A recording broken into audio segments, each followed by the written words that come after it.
Hi குட்டீஸ். இன்றைக்கி ஒரு குட்டி கதை சொல்ல போகிறேன்.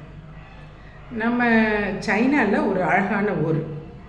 அங்கே சூசன் சொல்லிட்டு ஒரு வயசான ஒரு போர் வீரர் இருந்தார்.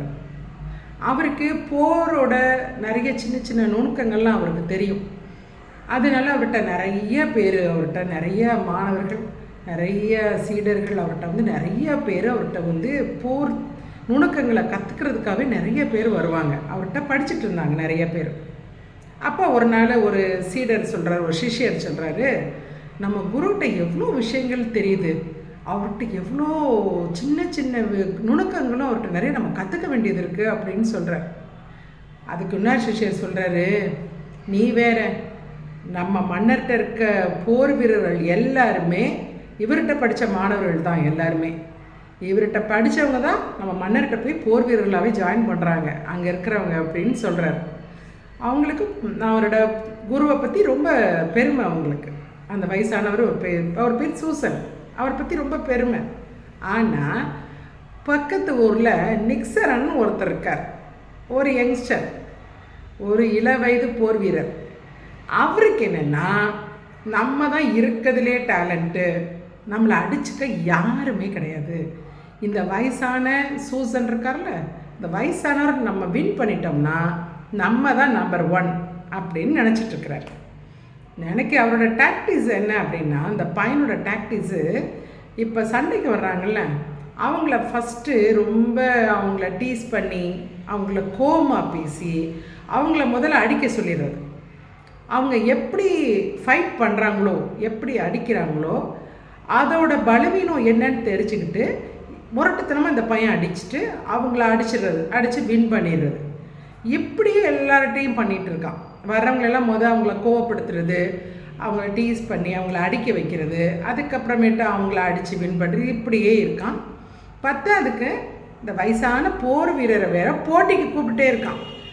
ஒரு போட்டிக்கு வர சொல்லுன்னு சொல்லிட்டு.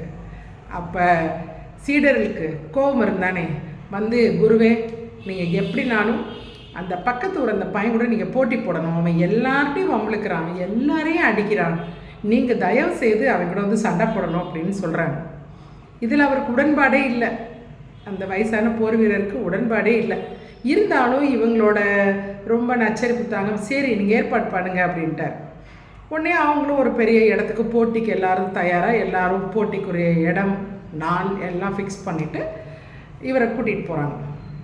அவனும் எப்பயும் போல் அந்த பையன் நிற்கிறான், பேர் நிக்சன். நம்ம வயசான அவர் சூசன் இருக்கார்ல, அவரை ரொம்ப டீஸ் பண்ண ஆரம்பிக்கிறான், கோவப்படுத்த ஆரம்பிக்கிறான். இவர் அமைதியாக இருக்கிறார். என்ன, நான் இவ்வளோ பேசுகிற உனக்கு கோவமே வரலையா, என்னை அடி அப்படின்னு சொல்கிறான். அப்பயுமே அமைதியாக இருக்கார். உடனே அவர் மேலே எச்சி துப்புறான். அப்பயுமே அமைதியாக இருக்கார். இங்கே பார்ப்பா, நீ என் மேலே அடிக்க ஆரம்பி, என் கூட சண்டைக்கு வா, நீ பேசிக்கிட்டே இருக்காது, என் கூட சண்டை போடு அப்படிங்கிறார். இவன் எப்படி சண்டை போடுவான்? இவனோட ட்ரிக் என்ன, ஆப்போசிட்டில் இருக்கவங்கள கோவப்படுத்தி டீஸ் பண்ணி அவங்கள அடிக்க வச்சுட்டு, அவங்க எந்த முறையில் சண்டை போடுறாங்களோ, அவங்கள்ட்ட எது பலவீனமோ அதுக்கு தான் இவன் திருப்பி அடிப்பான். ஆனால் இவர் தான் அடிக்க மாட்டேங்கிறாரே, அடிக்காமல் நீ சண்டை போடுன்றாரு. என்ன சொன்னாலும் இவருக்கு கோபமே வரல. இந்த வயசான போர் வீரருக்கு கோபமே வரல.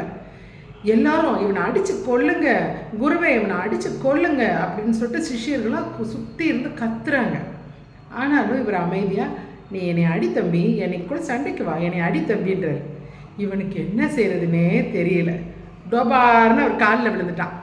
என்னை மன்னிச்சிருங்க குருவே, நான் ரொம்ப தப்பு பண்ணிட்டேன், என்னை மன்னிச்சிருங்க அப்படின்னு சொல்கிறான். உடனே அவர் என்ன சொல்கிறாரு, இந்த வயசான போர் வீரர் என்ன சொல்கிறாரு, எப்பயுமே ஒரு பெரிய வீரன்னா ஒரு சாதாரண போர்வீன் கூட சண்டை போடக்கூடாது, அதை தான் நான் செஞ்சேன் அப்படின்றாரு. அப்போ என்ன அர்த்தம், நீ ரொம்ப குட்டி பையன், உன் கூட நான் சண்டை போடக்கூடாது அப்படின்றாரு. அவனுக்கு ரொம்ப ஷேம் ஆயிடுச்சு. அவனோட ஆணவம், திமிரு எல்லாம் போயிடுச்சு. இனிமேல் நான் யாரு கூடயும் சண்டை போட மாட்டேன், யாரையுமே அடிக்க மாட்டேன், யாரு கூடயும் ஃபைட் பண்ண மாட்டேன்னு சொல்லிட்டு ஓடியோ போயிடுறான்.